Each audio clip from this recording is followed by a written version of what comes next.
Eskerrik asko etortzeagatik. Ez da gauza erraza niretzat etxean erakustea. Proiektu luzea eta zaila izan da hau, baina benetan asko pozten nau hainbeste lagun hemen ikusteak. Eskerrik asko. Y bueno, empezar agradeciendo. Bueno, como decías, ha sido un proyecto largo que vamos a presentar hoy. En concreto, comienza en torno a 2020-2021 y termina ahora en el 2024. Y ha sido un proceso en el que en ningún momento he estado sola, sino que he estado muy bien acompañada. Y bueno, hay muchos agradecimientos que dar, porque sois muchas las personas que habéis estado a mi lado y en las instituciones también apoyando y facilitando este proyecto. Desde las personas más cercanas a mi proceso, como pueden ser Alberto Lomas, Erika Ede, Olatz Blanco, Maua, pasando obviamente por mi familia, el Gobierno vasco, el Departamento de Pesca, que también ha facilitado el acceso para poder llevar a cabo este proyecto. Por supuesto, el equipo de vigilantes de Basordas, Bilbao Arte, donde se ha producido parte del trabajo. Bueno, no sé, son muchos los nombres que decir y, por supuesto, un agradecimiento muy especial al equipo de Azcuna por haber creído en este proyecto, a Fernando Pérez, a Raquel Esparza, Alberto Martín, a Marina Urruticoechea y bueno, seguramente me dejé a gente. Pero bueno, que en ningún caso es una exposición individual, en todo caso sería una exposición en equipo o en equipos, lo que vamos a ver hoy. No sé si tienes algún agradecimiento o alguna cosa más que comentar tú, Carles, No, a este me sumo respecto. a todos los agradecimientos que acabas de mencionar y también a todas vosotras y vosotros por estar aquí para compartir este momento de conversación que en cierto modo continúa la conversación, la larga conversación con la que le hemos dado forma al proyecto y Sone y yo. Yo quiero agradecerle también al equipo de aquí de Azcuna Centroa el seguimiento, el acompañamiento a conciencia de cada decisión que tomamos para darle la forma que tiene ahora la exposición. Pero yo quiero también agradecerle a Isone que me invitara a participar en esta conversación porque para mí ha sido muy enriquecedora y creo que abre un capítulo de la historia reciente de este país que merece este trabajo, que merece investigaciones, que merece debates y por lo tanto ha sido una oportunidad extraordinaria trabajar con Isone. Muchas gracias. Es mutuo. Voy a pasar igual a la primera imagen. Vaya, ya se me ha olvidado de cómo era. No, ahí. Vale. Bueno, veo que por edad prácticamente todo el mundo que está aquí conoce la desgraciada historia de Lemois, ¿no? El proyecto que presentamos hoy es un proyecto que, aunque en realidad habla de fotografía y es un proyecto fotográfico y vais a ver que tiene muchos niveles de fotografía, gira o pivota en torno a las ruinas de la central nuclear de Lemois y en torno a una investigación realizada, ¿no? Una investigación fotográfica en su mayoría. Hemos decidido poner esta imagen porque esta es la cala de Basordas. Es una imagen que no ha circulado mucho, ya que es una imagen de archivo, que en concreto pertenece al archivo de Iberdrola, pero que nos parecía una buena imagen para empezar viendo qué fue Lemoiz en su día, ¿no? Como vosotras sabréis y recordaréis, Lemoiz se empieza a construir en 1972, en pleno franquismo. El primer permiso temporal llega en 1974. Lemoiz no era una acción aislada, formaba parte de un plan energético que contemplaba otras 4 centrales nucleares en la costa vasca y en Tudela, ¿no? En concreto una Enea, otra en Deva y otra muy cerca de Tudela. Las manifestaciones de los movimientos sociales de base no aparecen hasta 1976, principalmente porque no se podía, porque seguíamos en un franquismo, ¿no? Pero en 1976 empiezan a haber pues fuertes movimientos sociales, principalmente dos manifestaciones que son muy recordadas, una de 1976, otra de 1979, si no me equivoco. Y posteriormente empieza a haber pues acciones violentas, ¿no? La historia que recoge Lemois es una historia violenta desde muchos puntos de vista, ¿no? Desde las familias que viviendo en el entorno pierden sus casas, pierden sus tradiciones y pierden sus formas de vida, hasta las personas que por los actos violentos de ETA perdieron sus seres queridos. Gladys, que murió en una manifestación en Tudela, o incluso operarios que murieron dentro de la propia fábrica, ¿no? Hoy comenzábamos la rueda de prensa hablando recordando todo esto un poquito desde el respeto. Yo decía que yo planteaba este proyecto como vasca, como mujer y como fotógrafa, ¿no? Y en ese sentido, y tratando de aportar todo lo que pueda desde el respeto y desde el cariño. Lemois a día de hoy no es así, no tiene nada que ver con esto, porque esta cala se tuvo que limar. Primero se desecó. Voy a pasar a la siguiente. Esta fue la primera fase de la construcción de la central nuclear de Lemois. Se construyó un dique, se desecó la cala, se limaron parte de los bordes o de los flis que se encontraban ahí. Esto aquí es donde comienza un estado de no acceso, ¿no? Porque realmente a la central nuclear de Lemois, tal y como se encuentra ahora mismo, pues no podemos acceder, ¿no? Sí es cierto que el proyecto comienza cuando yo durante la cuarentena me vuelvo a encontrar casi de forma casual con la central nuclear. Yo toda esta historia así no la conocía, porque cuando se construyó la central nuclear yo era pequeña. Entonces me encuentro una central nuclear que está totalmente tomada por la naturaleza, como muchos otros lugares durante la pandemia, durante la cuarentena.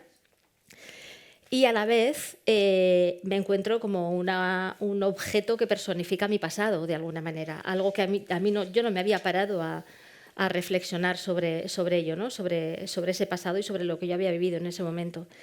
Y me parece que, sobre Lemois solo había habido un relato, y es el relato del conflicto, pero cuando yo lo observo veo que ahí hay la posibilidad de abrir muchos otros relatos, ¿no? Y que esa es la capacidad del arte también, la capacidad de volver a abrir las cosas tiempo después y ver qué sucede con ellas, ¿no? Y empieza lo que yo llamo un proceso de arqueología política. Suelo llamar a estos espacios en los que trabajo escenarios políticos, ¿no? Y claro, y veo que en Lemois había muchas otras cosas. Estaba el cerramiento, estaba el avance de las plantas, estaba el antropoceno, estaba el desarrollismo, estaba la escala porque nosotros hemos vivido una transición fallida, pero era un momento en el que en otros lugares de Europa también se estaban viviendo transiciones violentas, ¿no? Entonces, la cuestión de la escala empieza ya ahí también, ¿no? En esa escala del conflicto. Estaba la violencia medioambiental. O sea, había muchas otras cosas en Lemois que no se habían investigado precisamente por esto, ¿no? Pues porque es un elemento sensible y es complicado acercarse a él.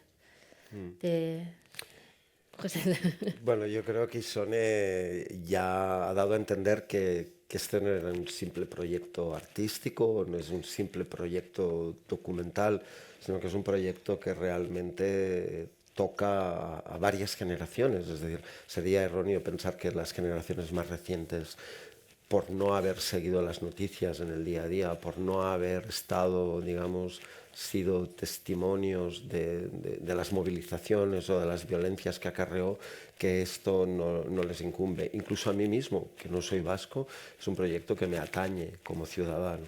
Y yo creo que es desde esta perspectiva que hemos intentado proponer una descripción de este objeto tan denso y tan extraño. Un objeto que hicimos objeto para intentar consolarnos porque, como ha dicho muy a menudo Isone, tiene una escala inconmensurable. Es decir, lo mires por donde lo mires, no lo acabas de entender, no lo acabas de abrazar, no solo por sus dimensiones, sino por los niveles de discurso, los niveles de experiencia. Lo vemos aquí, ¿no? Es una intervención en la tierra, en la orografía, de una radicalidad insólita. Si no me equivoco, esta operación de excavar el vacío para hacerle lugar a la construcción supuso retirar al menos 80.000 metros cúbicos de roca, que se dice rápidamente, aparte de intervenir en el mar, esa forma fluida que parece que nadie puede corregir. Digamos que este fue un sueño de intervención y de proyectar al futuro una independencia energética para el País Vasco con esa serie de nucleares. Por supuesto, en el resto del Estado español los proyectos iban en la misma línea y yo precisamente he nacido en el delta del Ebro, al sur de Cataluña, a 70 kilómetros de una central nuclear muy parecida en características a esta, que es la de Vandellós, que se puso en marcha también en 1972, cuando esta se empezaba a construir, y que también es una central refrigerada por la cercanía al mar. No hace falta que explique lo inmensamente productivas que han sido estas centrales, a pesar de lo trágico, de lo dramático y de lo traumático que también han sido. Yo recuerdo en la de Vandellós que, digamos, los mitos sobre la influencia de esa central, la influencia sobre el plancton, sobre el fondo marino, eran noticias constantes, es decir, pescadores que localizaban especies que habían mutado, mejillones gigantes, y no era mentira. Era verdad. Es decir, que estos son unos tipos de proyectos que realmente intervienen sobre la vida. Y en este caso, la escala de Lemoiz, en primer lugar, parecía que solo afectaba a los municipios de Lemoiz, colindantes, que solo afectaba a la costa vasca, pero enseguida se transformó en un objeto, digamos, que catalizó una gran movilización en toda Euskal Herria. Y eso es lo que dio también, ese es el momento en que una propuesta, una infraestructura de estas ilumina una enorme creatividad y conectividad en la sociedad, porque eso supuso la aparición de movimientos ecologistas, la aparición de partidos, y no hace falta mencionar las masivas manifestaciones que se realizaron. Seguramente que muchas de vosotros y vosotros estuvisteis ahí. Entonces, vérselas con un proyecto de este tipo desde un espacio como es Azkuna Centro, un espacio de exposición, un voy espacio pasando donde... porque Sí, sí, estaba hablando del no acceso, un poco una... exacto, sí, el no acceso es una de las condiciones del presente que hace que ese espacio, desde 1984, cuando se declara la moratoria nuclear, no permita la entrada de visitantes. Luego hablaremos de cómo Isone ha conseguido entrar, traspasar esa línea, creo que también es importante, pero a lo que iba es a empezar a pensar, es decir, cómo esa cuestión, esa historia, ese objeto tan complejo que parece que debería pertenecer únicamente al discurso de la política o al discurso de la economía, porque está planteando una especie de recurso necesario para mantener nuestras sociedades de consumo. Es un objeto de interés para los que trabajamos en el campo cultural. Y si es un objeto de interés es porque pensamos que debe formar parte de los debates públicos. Y esa también es una responsabilidad política que tomamos los que trabajamos en la cultura. Los que trabajamos en la cultura no estamos solo para producir belleza, experiencias contemplativas, sino para corregir e intervenir en las ciudades, en los espacios, en los países en los que vivimos. Y yo creo que este es un proyecto que tiene esa naturaleza. Es decir, que lo que ha intentado hacer es traer Lemoiz, literalmente, al interior de la Alhóndiga. Y traerlo es una operación que nos tomamos a rajatabla y en serio, y de ahí sale la idea de presentarlo escala 1:1. A veces sin ni siquiera saber exactamente las implicaciones que eso comportaría, ni saber incluso cómo técnicamente llevarlo a cabo. Lo cierto es que el proceso de preparación de esta parte del proyecto ha sido muy rápido, ha sido medio año, desde principios de verano, cuando Isone me llamó y me dice, mira, tengo esta invitación, ¿te apetece acompañarme en el proceso de realizar la exposición? Por supuesto le dije que sí, pero claro, ella llevaba cerca de 5 años investigando desde el primer momento con esa voluntad, como he dicho antes, de llevar a cabo un ejercicio de arqueología política. Y para simplificar mucho las cosas, es decir, la herramienta que nosotros teníamos era la fotografía. Una fotografía que no es simplemente para ver el mundo, observarlo o capturarlo, sino que es una herramienta que antes de producir arte produce ciudadanos.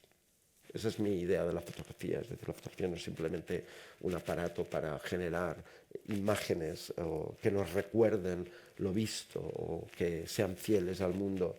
Es realmente un aparato que en el momento que actúa genera ciudadanos. Lo más simplista sería la foto del DNI, pero en este caso es un aparato que ha servido que hemos tenido que modificar, ajustar, y lo ha hecho Isone aquello con gran coraje y dedicación y con muchas conversaciones para ver cómo la fotografía podía transportar Lemoiz al interior de la sala de Azcuna Central. Ese gesto tan simple era lo mínimo que podíamos hacer para sugerir que nuestro deseo era revitalizar un debate, poner las bases para un debate público y que sea el debate y que sea lo más inclusivo posible. Esta es un poco Sí. es una caricatura que a Isone no le gusta mucho del proyecto, pero pienso que es como un... Sí, no sé lo que decía Carles, ¿no? Decía y bueno, que esto viene de un término que también escribió Iñaki Martínez y Albéniz, por aquí presente, que hablaba del metasigno, ¿no? Entonces, como bien decía Carles, Lemoiz es muy grande en su tamaño, pero es también inconmensurable en su historia, ¿no? Entonces, de ahí viene la cuestión de vamos a intentar darle medida, ¿no? Vamos a intentar traer esto al suelo, vamos a intentar, porque Azcuna Centro es muy grande, pero aún así Lemoiz es tan grande que no cabe, ¿no? Vamos a hacer ese juego. Y también la idea de la escala. Para mí, cuando estaba haciendo la investigación, la idea de la escala era muy importante por varias razones. Primero, porque cuando tú miras Lemoiz desde arriba, que es desde donde está la visión más fácil, ves que es enorme. Pero cuando bajas abajo y estás a pie del suelo, te das cuenta de que es un edificio que no corresponde a las lógicas arquitectónicas contemporáneas. O sea, es una infraestructura de tamaño de castillo medieval o de época imperial, ¿no? La escala es muy importante también en la fotografía. La escala es importante en lo que decía, ¿no? Está la escala de nuestro conflicto, de nuestra transición, pero luego está la escala de las transiciones en Europa, es decir, puede entrar todo dentro de una escala de sucesos. Y la escala del fascismo. La escala del fascismo nunca es una escala 1:1, siempre es superior a la escala 1:1, ¿no?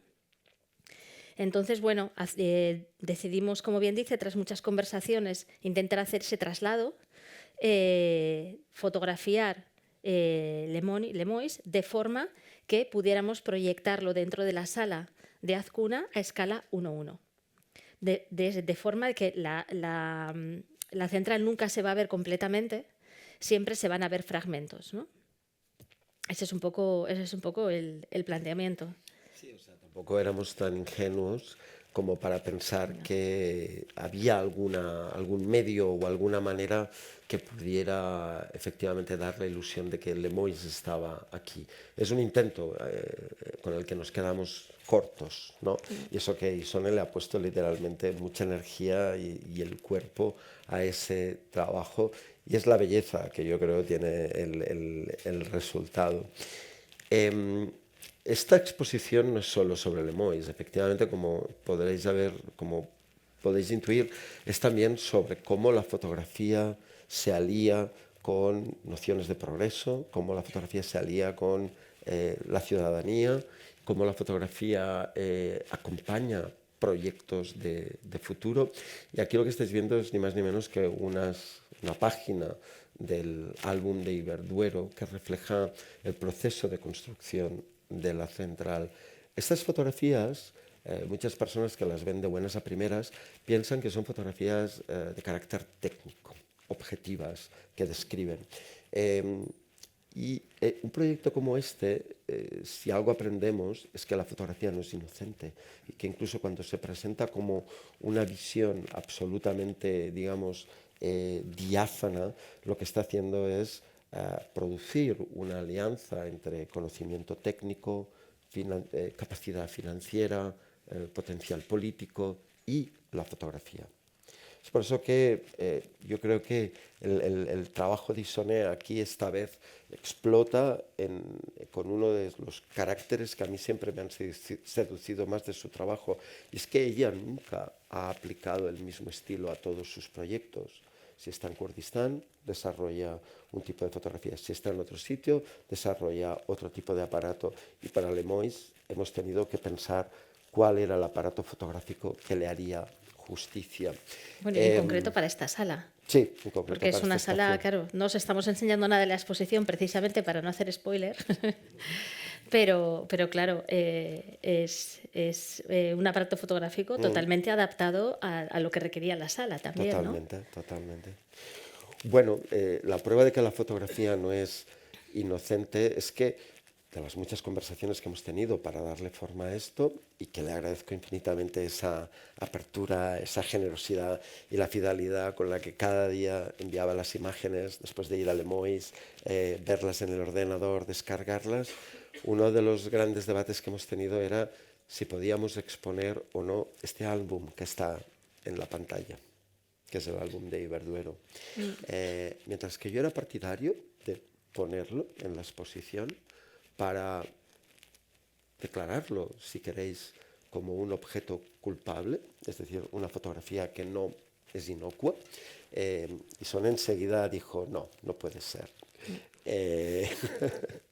No sé si es el momento de reproducir el debate, pero yo creo que eso es muy importante para entender efectivamente que, es decir, esa dimensión fotográfica era una dimensión que había que pensar con calma, caracterizar bien. Incluso, aunque sea un poquito spoiler, os anticipamos de que nada más entrar vas a encontrar ahí una construcción de Mecanotubo, que es una plataforma, un mirador que replica el que estaba en la carretera, en el camino de Ermintza a Baquio, en una loma, para que... Bueno, en 1973. En 1973, que era una construcción provisional, para que el propietario de Iberduero, el conde de Careaga, pudiera en las visitas ver la evolución de las obras. Y eso explica perfectamente cómo esos puntos de vista privilegiados, que son los mismos que tenemos, por ejemplo, en rascacielos corporativos, son puntos de vista que no solo nos deparan una vista como turistas de una ciudad, son puntos de vista alcanzados gracias a la acumulación, como digo, de un conocimiento técnico, un capital técnico, capital económico, financiero y político que se funde en ese punto de vista. Eso es algo que también Iñaki Martínez de Albéniz con un texto que nos ha sido enormemente útil y desde aquí le lanzo el agradecimiento, también de alguna manera desliza en su reflexión sobre Lemoyne. Simplemente os he hecho ese spoiler porque es un objeto extraño hablando de una exposición de fotografía, pero a la vez es un objeto también propio de esa historia, ¿no? Sí, Propio bueno, me de... parece un proyecto, o sea, un objeto importante porque yo también considero un acto fotográfico el acto de observar. Exacto. El acto de observar no solo de forma contemplativa, sino de forma cognitiva. Y para mí gran parte del objetivo de este trabajo, que como bien hemos dicho, versa sobre fotografía y sobre una fotografía que ha apoyado una idea que ahora sabemos fallida de progreso, pues un objetivo importante para mí del proyecto es observar, no dar la espalda a Lemoyne, sino observar nuestro pasado, observar nuestro presente y observar nuestro futuro, ¿no? Yo, Isone, si me permites, diría que corregiría un poco el verbo observar y diría que es más describir apropiadamente para que quepan, digamos, diversos acercamientos y podamos cumplir la misión de dar ahí una representación inclusiva, Sí, que dé la base suficiente para tener el debate que hace falta tener. Porque es verdad, es decir, el hecho de que Lemoyne no se pueda entrar, no se pueda acceder, es como, digámoslo, es como intentar olvidarlo o evitarlo. Pero eso es imposible. Un momento u otro eso reemerge y aparece, y al final eso lo que ha hecho es convertirlo prácticamente como una especie de cápsula del tiempo, ¿no? Que está esperando a que se desempaquete. Y yo, que no soy de aquí del País Vasco, una frase que oigo a menudo es: todavía no es el momento. Y es absolutamente respetable y comprensible, pero creo que es una suerte en las sociedades de hoy en día tener este tipo de objetivos que te permiten centralizar, catalizar un debate. Es decir, a pesar del dolor que haya causado, de lo traumático que haya sido, ese es un capital que tiene esta sociedad, pero lo tiene que saber aprovechar, lo tiene que saber, digamos, como digo, desempaquetar, ¿no? Y traducir a debates públicos y tomar las decisiones más oportunas. Una piscifactoría, yo qué sé, un sí. centro de memoria histórica, yo qué sé, un espacio para el antropoceno, como dice Isone, pues yo qué sé, pero que sea un objeto que estimule pedagogías críticas, que estimule las ganas de pensarnos colectivamente, yo creo.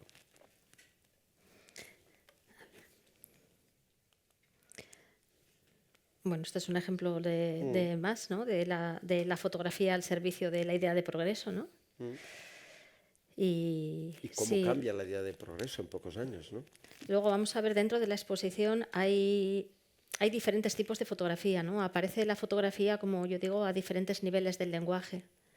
O sea, vamos a tener una fotografía que es una fotografía más de reportaje, que a mí me ha servido en una primera fase de la investigación para poder comprender, para poder saber a qué me estaba acercando, porque como decimos, Lemoyne estaba cerrado, entonces al estar cerrado no sabes lo que te vas a encontrar, no sabes cuál es el entorno, no sabes quién habita allí, no sabes qué es lo que sucede.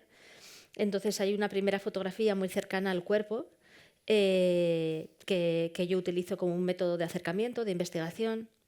Vamos a ver también unas piezas con fotografía, pero que son unas piezas más escultóricas, una elaboración más artística. Vamos a ver también el mirador, que como digo para mí es una pieza fotográfica, aunque sea fotográfica desde la mirada. Y luego vamos a ver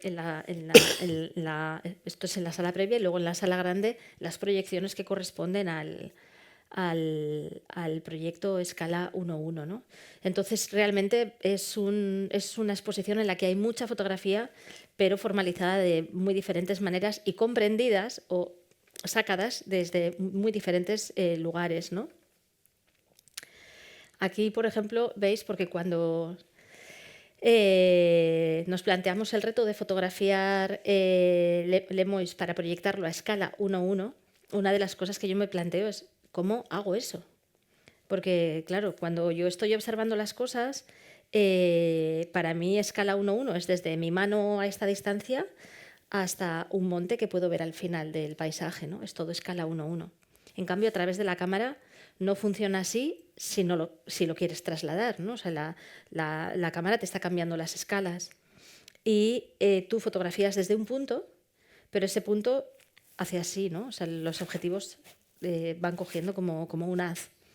Entonces tú te vas moviendo y te vas moviendo diciendo, bueno, saco hasta aquí, aquí veo hasta aquí, vale, voy a ver hasta ahí y de ahí en adelante vuelvo a sacar y vuelvo a sacar. Y las cosas empiezan a repetirse y aquello no funciona. Entonces, bueno, pues tuve que desarrollar como todo un sistema porque, claro, decía, bueno, pues entonces también puedo sacar una foto muy abierta y dividirla en 6 y ya está. Pero obviamente no era eso lo que quería, ¿no? Yo quería ir fotografía a fotografía. Y, y entonces me di cuenta que lo que tenía era que de la realidad que yo tenía delante, coger un plano de referencia, medir en ese plano la escala que eso iba a tener proyectado en sala. Normalmente cogía un arbusto que midiera 1 metro y calculaba como los 4,5 metros que tiene la pared de Azcuna sobre la que se proyecta. Y ese era mi plano de referencia. Y sobre ese plano de referencia hacía como un traveling fotografiando las 6 imágenes, contando mis pasos, con ayuda de Alberto muchas veces, contando mis pasos, para luego poder tener esas referencias que poder proyectar y que funcionen a escala 1:1. No sé si se comprende. Y estos son parte de los esquemas, ¿no? Ese arbusto que se ve allá arriba, por ejemplo, es lo que considero el arbusto referencia, que mide 1 metro. 10 metros es la distancia de la cámara y la cámara tengo que conseguir que siga fotografiando en ese eje. La continuidad de la imagen, veréis cuando bajemos, que se genera en el plano referencia y luego lo demás se empieza a perder, ¿no? Entonces, bueno, ha sido una labor bastante ardua de tirar cuerdas, medir, dar pasos, fotografiar aquí, fotografiar allá, no funciona, hay que repetir. Hoy no da la luz desde donde tiene que estar, hoy, porque claro, los edificios además de Lemoiz son muchos y son muy grandes. Cada zona requiere un acercamiento distinto, bien por tamaño, bien por distancia, bien porque hay más plantas, porque hay menos. Y luego una cosa muy curiosa es que al final el plano de referencia ha acabado siendo siempre el plano de las plantas, ¿no? Que son en parte las grandes protagonistas también del proyecto, ¿no? Sí, exacto. En el debate sobre Lemoiz hay ahí una gran diatriba sobre quién tuvo, digamos, la capacidad de agencia para hacer que esa obra fuera interrumpida, se detuviera, ¿no? Fue el peso de la violencia, fueron las movilizaciones, fue una moratoria nuclear, que era como una medida de escala europea. Y de repente vemos que el actor que ha tomado ahí dominio de manera muy ostensible y muy clara son las plantas, ¿no? Es decir, que en el futuro siempre esos debates políticos del pasado van a tener que contar con actores inesperados. Yo creo que hemos hablado mucho y tal vez sería el momento de abrir a todas vosotras y vosotros para si hay preguntas, cuestiones o comentarios, pues en la medida de lo que podamos. Sí, antes de bajar responder. a la sala. Sí. Espera, que creo que te pasan un micro.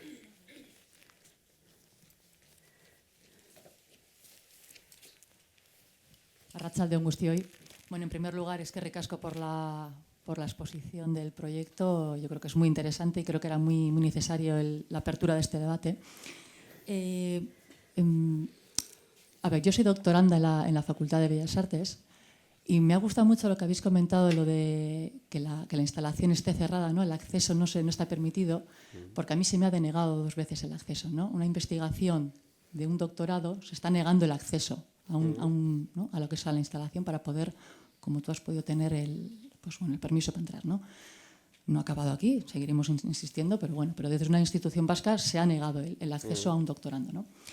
Entonces, eso también es un debate que también hay que abrir y hay que tratarlo pues, con toda la naturalidad. Hay 2 cosillas que has comentado. Una es la que dice que el proyecto comienza en la cuarentena, cuando tú te das cuenta de lo que es la central, ¿no? Eso tiene que ver con el proyecto El Relato que es un libro que recoge unos textos sobre la central de Lemoiz del año 2020. Es que he tenido acceso a unos fondos en Artium y hay un libro del relato que está a tu nombre y que recoge una serie de textos que hablan de la central, de la historia y una serie de textos. Puede ser un boceto, pero no está publicado, no hay nada publicado. Ah, vale, está en los fondos del Museo Artium, entonces bueno, pues he tenido acceso a ellos, entonces no sé, como has comentado que empieza en la cuarentena Sí. y justo en el 2020 es Sí. cuando está recogido. Pues no tengo ni idea cómo ha podido llegar un boceto ahí, pero es un boceto que no está publicado, sí, sí, Vale. sí. Y luego, y luego estoy viendo que la primera serie de tomas es del año, o sea, es del 6 del 10 en 2024. Es cuando empieza lo que es el proceso práctico de las fotografías. O sea, tú has comentado, ¿no?, que el proyecto empieza 2020-2021 hasta el 24. Las fotografías las empiezo a tomar en 2021. Ajá. Pero acabo de fotografiar en el 2024, porque la parte de escala 1:1 empiezo a fotografiarla desde julio-agosto hasta ahora, hasta hace un mes prácticamente. Así es, sí. Y luego lo que decías de los accesos, hombre, pues estoy de acuerdo contigo.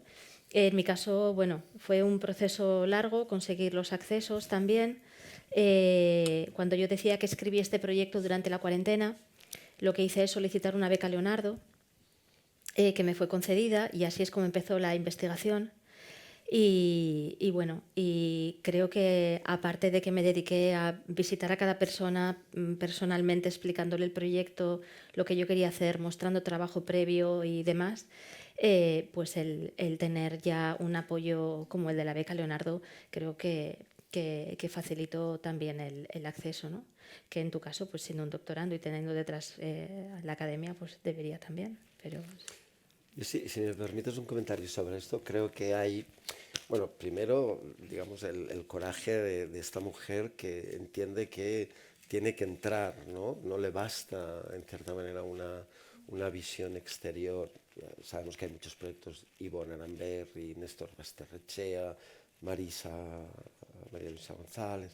Es decir, que ha habido muchos proyectos, pero realmente yo creo que el de Ison es el que se da esa cosa como un poco casi del fotoperiodista que tiene que estar en la escena, ¿no? Por muy contaminada que esté. Y eso para mí explica parcialmente esa especie de temor a abrir el lugar. En realidad no hay una contaminación química, ni no es Chernóbil, por suerte, pero sí que hay una extrema contaminación política que hace que se tomen todas esas precauciones. A lo que voy es a lo siguiente, que yo creo que cuando... Ella porque ha podido entrar, pero cuando hay o estamos frente a cuestiones como esas que no nos permiten llegar a lo que se supone que es el corazón, el meollo, existe una cosa que es la historia natural. Es decir, todo lo que lo rodea, todo lo que está alrededor, y que si una recopila todo eso, acaba dándote la forma de lo que tienes en medio. Y yo creo que Lemoiz, es decir, ella porque ha tenido esa especie de insistencia, pero también lo permite. Bueno, y aún así decidí que el proyecto no estaba dentro. Exacto. Decidí que el proyecto estaba afuera, que el proyecto estaba en el entorno. Luego, si nos centramos más en las paredes y demás, cuando vino lo del 1:1, pero todas las imágenes previas de investigación son todas imágenes del entorno. Ahí veréis que de las dos secuencias hay una dedicada explícitamente al entorno. Eso es. Buenas tardes. Oye, yo... Bueno, soy Fernando Pérez, pero no tengo nada que ver con el Fernando Pérez. Soy arquitecto. Entonces, la escala es el problema fundamental de la arquitectura. Es saber lo que miden las cosas. Y el error de escala, decía Le Corbusier, que es el peor que puede cometer un arquitecto. La escala al final es relación con el hombre. O sea, la escala 1:1 es, tú eres el modulor de Le Corbusier, eres la medida de todas las cosas. Al final es humanismo, de alguna manera. Hay metaescalas, pero es un poco la fuente de la escala. Entonces, el patrimonio de la escala, que metaescala o megaescala, en realidad tampoco es, vamos a ver, exclusivo de una construcción industrial. Hay ciudades donde hay edificios que claramente se conciben fuera de escala y atentan con los valores precedentes. No hay que ir muy lejos en Bilbao. Esos edificios con falta de urbanidad normalmente van asociados a operaciones de marketing arquitectónico y demás, o sea, a la búsqueda de un icono perdido. Aquí tuvimos, el Guggenheim ciertamente está a la escala de la Ría, Realmente es lo que le seduce al Lleri, los altos hornos, los barcos. Es un edificio narcisista volcado en la ría más que en la ciudad. En una tertulia con un gran arquitecto ya fallecido, maestro de varios de mi generación de Pamplona, con Carvajal, pues le discutíamos que realmente el Guggenheim se volca a la ría y está dando la espalda a la ciudad, se aleja de la ciudad. Entonces yo le dije, bueno, menos mal que está el pupi, que lo acerca, y dice, sí, el perro ata el amo. O sea, siempre hace falta esa relación. Volviendo a Lemoiz, efectivamente es una metaescala de un desarrollismo, un error histórico. Yo creo que el eslogan más aprovechable era porque Bilbao es inevacuable, Lemoiz no. Al margen de eso, es una herida abierta en la sociedad vasca y desde luego es un continente buscando un contenido. En esa búsqueda sí te puedo decir que, por ejemplo, aquí mi compañera Carmen Abad hizo su fin de carrera en el año 88 en la Escuela de Barcelona, 98, pero es que yo te pongo en mi generación, no sé.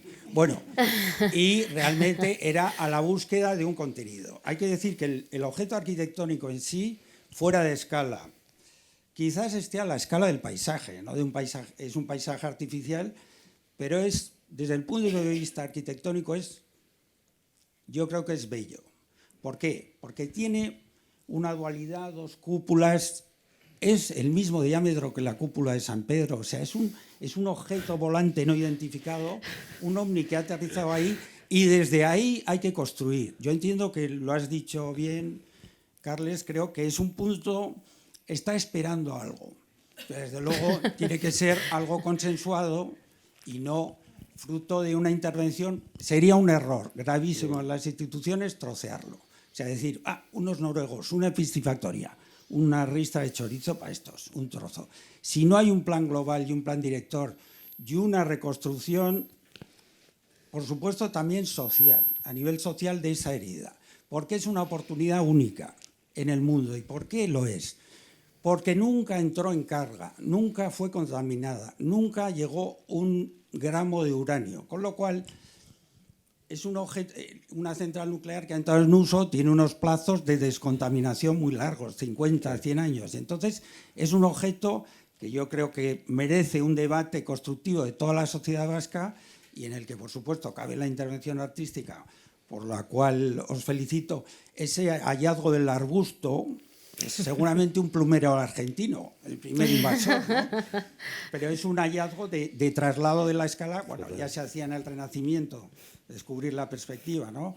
Pero sí creo que debe ser un debate que las instituciones tienen que abrir las entendederas a todas las voces de una sociedad que fue herida por un proyecto fuera de escala, que sufrió heridas por una, vamos a decir, una oposición que se llevó a un extremo que en mi opinión jamás debiera haberse llevado, por supuesto. Los debates, las ideas se combaten con ideas, ¿no? En fin, no voy a insistir en ello, y sí creo que es una oportunidad, pero creo que hay agentes que ya se han ocupado de ello desde tiempo inmemorial, y benditas sean todas las ideas sobre el caso, vaya.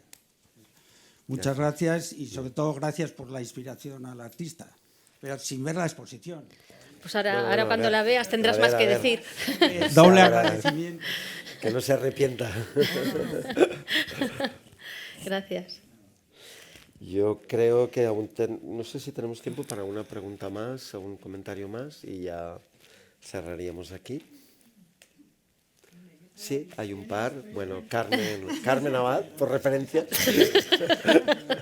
por alusiones. Sí, no me lo esperaba, la verdad. Bueno, aprovecho la ocasión porque yo llevo toda mi vida trabajando en el tema de Lemoiz. Fui a la manifestación del año 76, yo tenía 15 años, y realmente mis amigos creen que me fui a hacer arquitectura a Barcelona para poderle dar una solución a ese tema. Me impactó de tal forma que fui a Barcelona, estudié allí, hice el proyecto final de carrera con unas dificultades tremendas. Yo lo hice sin entrar en la central, o sea, desde fuera. Y dibujé realmente el edificio a escala 1:1. Lo dibujé digitalmente, lo tengo dibujado, levantado, Y lo que quería deciros es que os invito a todos que el día 13 de marzo en el Colegio de Arquitectos me han pedido que exponga el proyecto que me ha acompañado toda mi vida y que, bueno, ahora parece que es el momento de que podamos montar un debate desde los diferentes puntos de vista.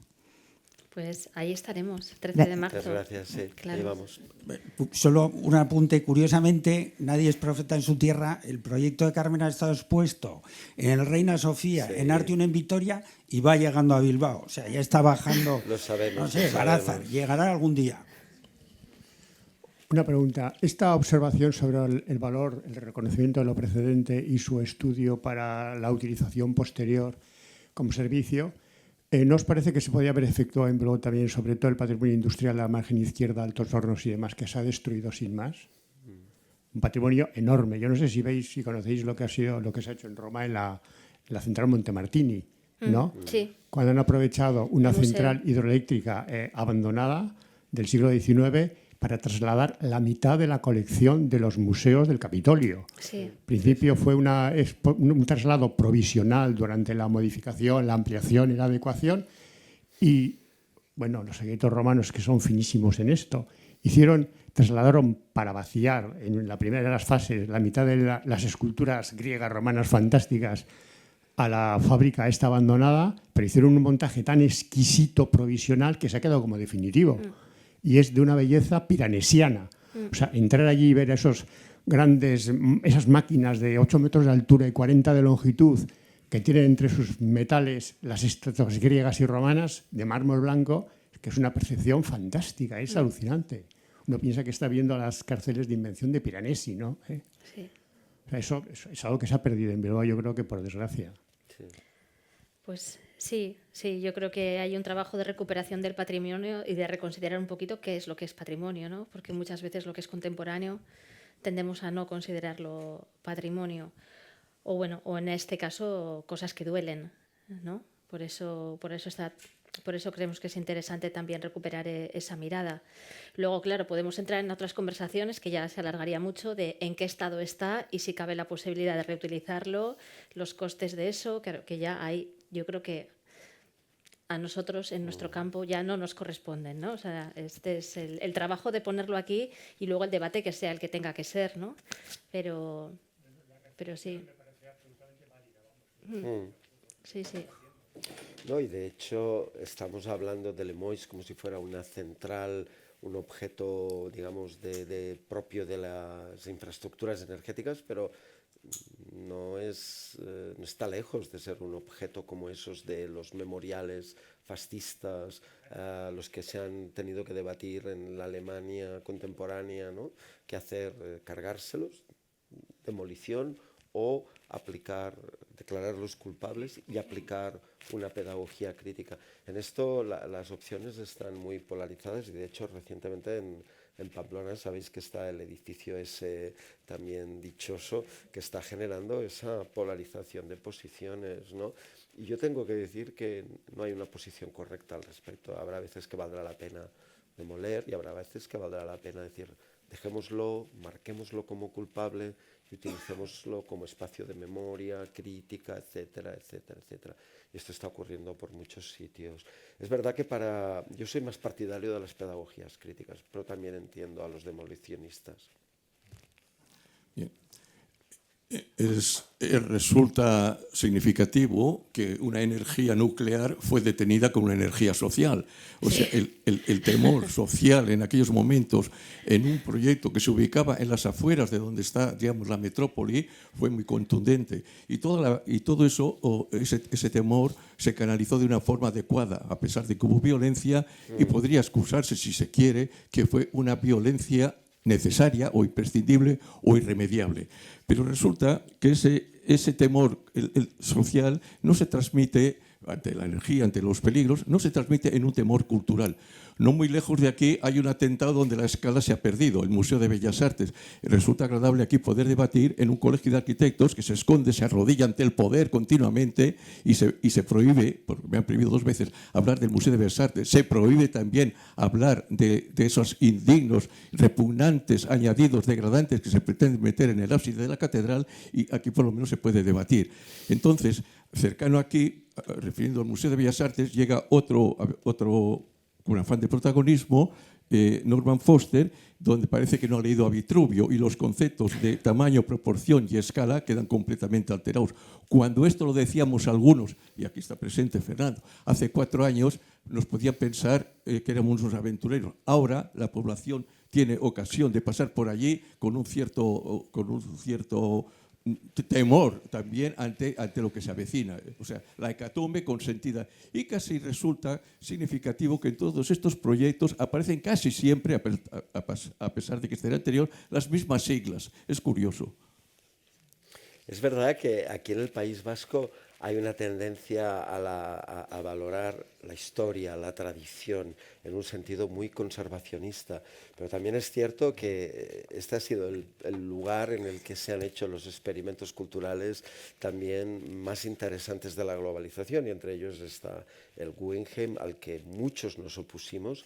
Y sin embargo, ese Guggenheim ha tenido, a mí me gusta citar mucho a un antropólogo que es Joseba Zulaika, que ha definido el Guggenheim como si en el cubo metafísico de Teiza metieran las faldas de Marilyn Monroe, ¿no? Es decir, como ha sido una sacudida importante. Yo creo que ahí también hay una dislocación de escalas, pero por eso, que pensar las escalas no solo en cuanto a tamaño literal, sino escalas culturales, de experiencia, también es importante. Y también a veces, a pesar de que estemos así como con actitud de recelo, también nos funcionan, nos van bien porque permiten avanzar.